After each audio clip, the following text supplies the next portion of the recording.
பம்பரம் போலாடுறிய எதுக்கு? நித்தம் சாமி வந்து ஏறிடணும் அதுக்காக. தொப்புள தங்காட்டுறிய எதுக்கு? மாமன் பம்பரம் தான் விட்டுடணும் அதுக்காக. சும்மா நாச்சு பார்க்கும் போது சூட்டனைய ஏத்துற, சாராயத்தை கண்ணுல வச்சு ஆளு மேல ஊத்துற. காஞ்ச மாடு கம்புலதான் பாஞ்சது போல் தெம்புலதான் நீயும் மேய பாக்குற.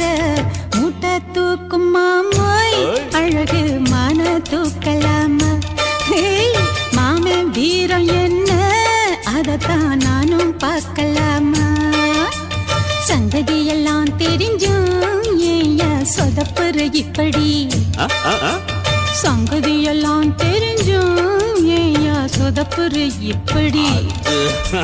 சொர்க்க வாசல் கதவு உனக்கு கிட்டத்தான்